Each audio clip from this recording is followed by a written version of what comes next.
வணக்கம், நான் ஆஷா பேசுகிறேன். இன்றைக்கி நம்ம டான்சிலைட்டிஸ் பற்றி பார்க்க போகிறோம். டான்சில்ஸ் அப்படின்றதே ஒரு வியாதி கிடையாது, அது ஒரு உறுப்பு. நம்ம உடம்புல வந்து கிட்னி, லிவர், ஹார்ட்ல அந்த மாதிரி அது வந்து சளி ஃபில்டர் பண்ணுற உறுப்புன்னு வச்சுக்கோங்களேன்.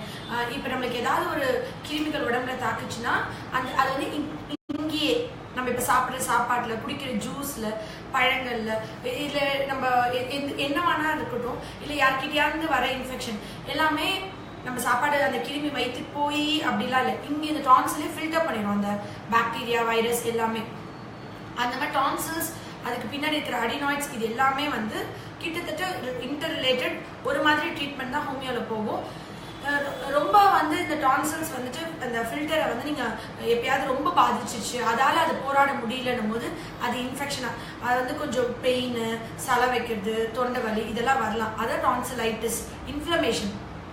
நிறைய பேர் என்ன பண்ணுவாங்கன்னா, டான்சில்ஸ் வந்தாவே அது வந்து ஒரு வியாதி புதுசாக வந்துருச்சு அப்படின்னு நினச்சிக்கிட்டு அதை உடனே ரிமூவ் பண்ணணும்னு சொல்லுவாங்க. அதுவும் நம்ம உடம்புல வந்துட்டு ஒரு உறுப்பு. எந்த ஒரு உறுப்பையும் நம்ம எடுக்கிறதுக்கு முன்னாடி கொஞ்சம் யோசிக்கணும். ஏன்னா அந்த ஃபில்டர் நீங்கள் எடுத்துட்டீங்கன்னா, அது வந்து தைமஸ்ன்ற ஒரு உறுப்பு தான் டி லிம்போசைட் வந்து மெச்சூர் ஆகுதுனாலும், இந்த டான்சில்ஸ்லையும் கொஞ்சம் அளவுக்கு டி லிம்போசைட்ஸ் வந்துட்டு மெச்சூர் ஆகும். இந்த நீங்கள் டான்சில்ஸ் எடுக்கும் பட்சத்தில் அந்த உடம்போட நோய் எதிர்ப்பு சக்தி வந்து குறைஞ்சிரும். இங்கேயே முடிய வேண்டிய பிரச்சனைகள் இங்கே நம்ம கொண்டு வர்றது தான் டான்சில்ஸ் எடுக்கிறது. இந்த இடத்துல இருக்கும்போது எல்லா இடத்துலையும் ஃபில்டர் ஆகி, இன்ஃபெக்ஷன் ஆகி, இன்ஃப்ளேம் ஆகி வீங்கும் போது நம்ம இந்த இடத்துலயே மருந்து மாத்திரை போட்டு அந்த கிருமிகளை சுத்தம் பண்ண முடியும், க்யூர் பண்ணிக்க முடியும். அதை வச்சு நம்ம இது இருக்கிறதுனால தான் பிரச்சனை, இதுதான் தொந்தரவு நினச்சிக்கிட்டு இதை ரிமூவ் பண்ணிட்டோம்னா இங்கே இருக்க வேண்டியது இங்கே வந்துடும். க்ரானிக் நஞ்சு சளியா வந்து அடுத்து நுரையீரல் சம்மந்தமான பிரச்சனைகளை நம்மளே இங்கேருந்து இங்கே கொண்டு போகிறதுக்கான சோர்ஸ் தான் அது. அதனால என்ன கேட்டிங்கன்னா, டான்சில்ஸ்ன்றது வந்து ரிமூவ் பண்ணக்கூடாது. இன்ஃபெக்ஷன் ஆச்சு, இன்ஃப்ளமேஷன், என்னென்ன அறிகுறிகள் இருக்கலாம் பிள்ளைகளுக்கு? தலைவலி வரலாம், காது வலி வரலாம், வாயில் துர்நாற்றம், அப்புறம் தொண்டையில் வந்து புண்ணு, எச்சி முழுங்கமாக வலிக்கிறது, சாப்பாடு குறையிறது, பேச்சு கம்மியாகிறது, கொரட்டை ரொம்ப முக்கியம். கொரட்டை எந்த ட்ரீட்மெண்ட்லேயும் கொரட்டை, எந்த சிஸ்டம் ஆஃப் மெடிசன்லையும், அலோபதிலையா எந்த மருத்துவ முறையிலையும் கொரட்டைக்கு பெஸ்ட் மெடிசன்ஸ் இருக்கான்னு சொல்ல முடியாது. ஆனால் ஒரு ஹோமியோபதி மருத்துவர் சொல்லலாம், கொரட்டை 100% வந்து 100% ஓப்பன் சேலஞ்சுன்னு சொல்லலாம். ஒரு ஹோமியோ டாக்டர் வந்துட்டு க்யூர் பண்ணிடலாம், கொரட்டையை இல்லாமல் ஆக்கிடலாம். ஸ்னோரிங்னே ஒரு 200 மெடிசன் கிட்ட ஹோமியோவில் இருக்குது. அவ்வளோ ஒரு பெஸ்ட் மெடிசன்ஸ் வந்து ஹோமியோவில் மட்டும்தான் இருக்குது.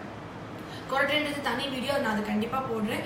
இது வந்து டான்சில்ஸ், அடினாய்ட்ஸ், அதனாலையும் வந்துட்டு கொரட்டை வரலாம். இப்போது என்ன பண்ணலாம், என்ன மாதிரி பிரச்சனைகள் உங்களுக்கு இருக்கிறதுக்கு என்ன மாதிரி நீங்கள் வந்துட்டு வீட்டிலே எல்லாருமே கேட்குறது வந்து வீட்டில் டிப்ஸ் சொல்லுங்கள், வீட்டில் நான் என்ன பண்ணிக்கலாம்னு சொல்லுங்கள். நான் வீட்டில் டிப்ஸ் சொல்லிடுறேன். கண்டிப்பாக இதெல்லாம் நீங்கள் வீட்டில் செஞ்சீங்கன்னா டான்சிலைட்டிஸ் வந்து கொஞ்சம் குறைச்சிக்கலாம். ஆனால் கம்ப்ளீட் கியூர்ன்றது வந்து நீங்கள் ஒரு பக்கத்தில் இருக்கிற ஒரு மருத்துவரை போய் பார்க்கணும். நீங்கள் ஆங்கில மருந்து எடுத்து ஆன்டிபயோட்டிக் கோர்ஸ் எடுத்து அதை சரி பண்ணிக்கணும்.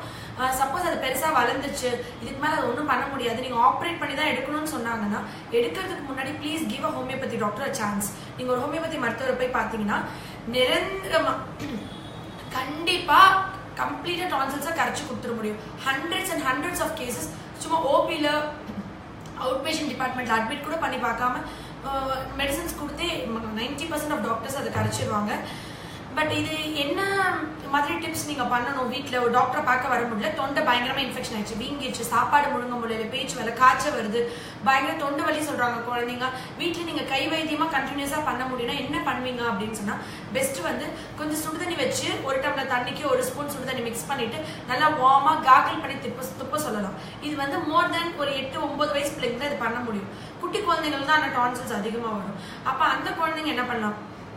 ஜென்ரலாகவே ஹைஜீனிக் மெஷர்ஸ் தான். கையை நல்லா சோப் போட்டு கழுவணும். ஸ்கூல்லேருந்து பிள்ளைங்க வந்த அப்புறம் கண்டிப்பாக சுடுதண்ணி வச்சு உடம்ப குளிக்க வச்சிடணும்.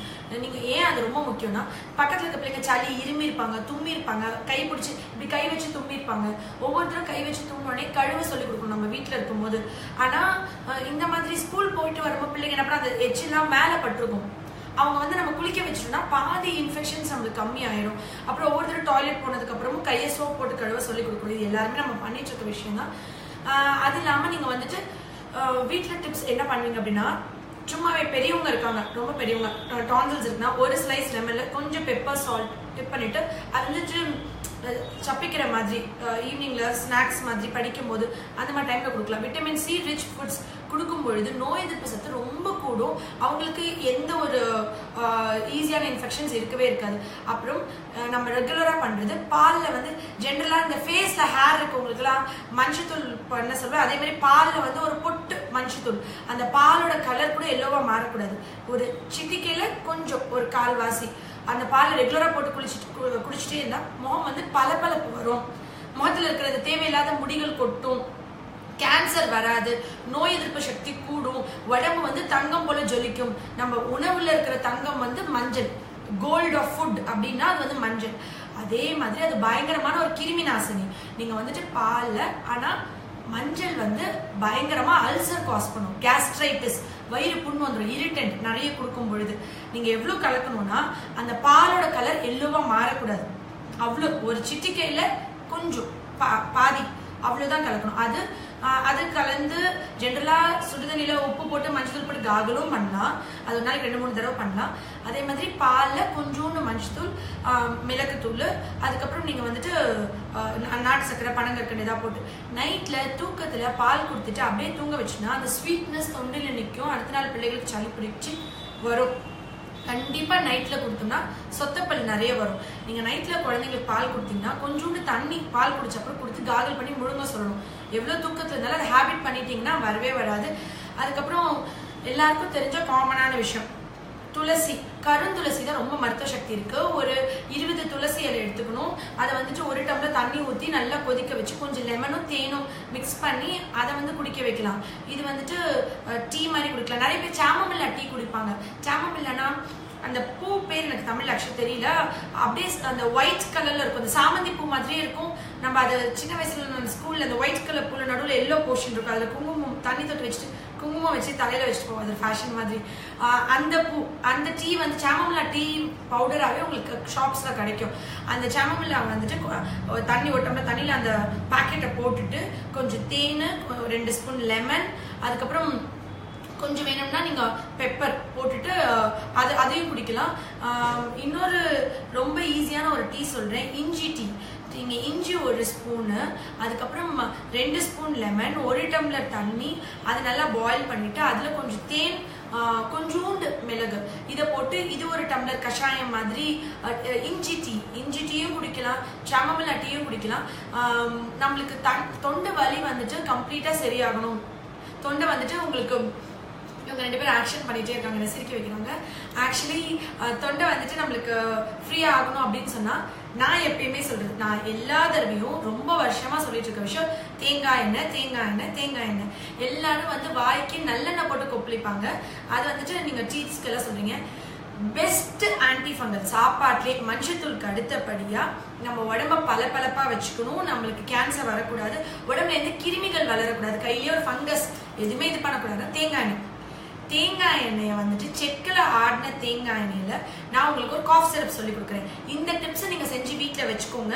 இது நீங்க வந்துட்டு எப்பயுமே உங்களுக்கு இந்த ப்ராப்ளம் என்னைக்குமே வராது. பெஸ்ட் சிரப், இதை விட பெஸ்ட் காஃப் சிரப் நீங்க பார்க்கவே முடியாது.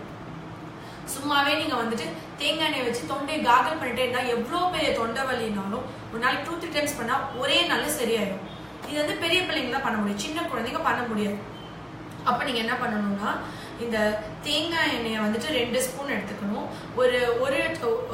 ஒரு டம்ளர் சுடுதண்ணில 2 ஸ்பூன் தேங்காய் எண்ணெய், ஒரு 1/4 ஸ்பூன் வந்துட்டு ஒரு தேன், 1/4 ஸ்பூன் சொல்லக்கூடாது ஆக்சுவலி, ஐம் சாரி, இது வந்து 1/4 டம்ளர், 3 ஸ்பூன் வந்துட்டு நீங்க லெமன் ஜூஸ் எடுத்துக்கணும். 1 டம்ளர் தண்ணிக்கு 2 ஸ்பூன் தேங்காய் எண்ணெய், 1/4 கப் வந்துட்டு ஒரு 1/4 ஒரு ஹனி, எவ்வளோ உங்களுக்கு சுகர் ஸ்வீட்னஸ் வேணுமோ அந்த அளவுக்கு ஹனி, அப்புறம் 3 ஸ்பூன் வந்து லெமன் ஜூஸ். இது 3த்தையும் வந்துட்டு அடுப்பில் வச்சு சிம்ல கொஞ்சம் பாயில் பண்ணணும். எதுக்கு பாயில் பண்ணணும்னா எண்ணெய் தனியாக நிற்கும், தேன் தனியாக நிற்கும், லெமன் தனியாக நிற்கும். ஆக்சுவலி ஒரு டம்ளர்னா 200 ml தண்ணியில் நீங்கள் வந்துட்டு 2 ஸ்பூன் தேங்காய் எண்ணெய், அதுக்கப்புறம் வந்து சுகர் எவ்வளோ வேணுமோ, இனிப்பு எவ்வளோ வேணுமோ அவ்வளோக்கு தேன், இவ்வளோ 1 டம்ளர் இருக்குன்னா இவ்வளோ தேன், ஒரு 1/4 டம்ளர் எடுத்துக்கோங்க. அதுக்கப்புறம் வந்துட்டு 3 ஸ்பூனோ 2 ஸ்பூனோ லெமன் ஜூஸ் ஆட் பண்ணிக்கோங்க. இதை கலக்கிட்டு இது 3ம் ஈக்குவலாக மிக்ஸ் ஆகிற அளவுக்கு வார்ம் பண்ணணும். ஏன்னா இதெல்லாம் தனித்தனியா நிற்கும். தேன் தனியா நிற்கும், இது தனியா. தேனை பாயில் பண்ணலாமா, தேனை கொதிக்க வைக்கலாமான்னு டவுட்ஸ் கேட்காதீங்க. இந்த சிரப் இப்படிதான் செய்யணும். நீங்க வந்து இதை பாயில் பண்ணிட்டு இது வந்து 3 தனித்தனியா இல்லாம ஒன்னா மிக்ஸ் ஆயிடுச்சு அப்படின்னும் போது அந்த சிரப் ஆஃப் பண்ணி வச்சுட்டு நீங்க காலையில 2 ஸ்பூன், நைட் 2 ஸ்பூன் டெய்லி கொடுத்துட்டே வாங்க. உடம்புல எந்த நோயும் இருக்காது. எல்லா பாக்டீரியா, ஃபங்கஸ் எங்க வளர்ந்துருந்தாலும் இது யார் வேணா யூஸ் பண்ணிக்கலாம். காஃப் கம்ப்ளீட்டா சரியாயிடும். தொண்டை வலி, டான்சில்ஸ் கரைஞ்சிடும். இது ரொம்ப சிம்பிளா இருக்கும். இதுக்கெல்லாம் மீறி டான்சில்ஸ்க்கும் அடினாய்ட்ஸ்க்கும் ஹோமியோல ரொம்ப சிம்பிளான மெடிசின்ஸ் இருக்கு. 1 or 2 months கம்ப்ளீட்டா கியூர் பண்ணிடலாம்.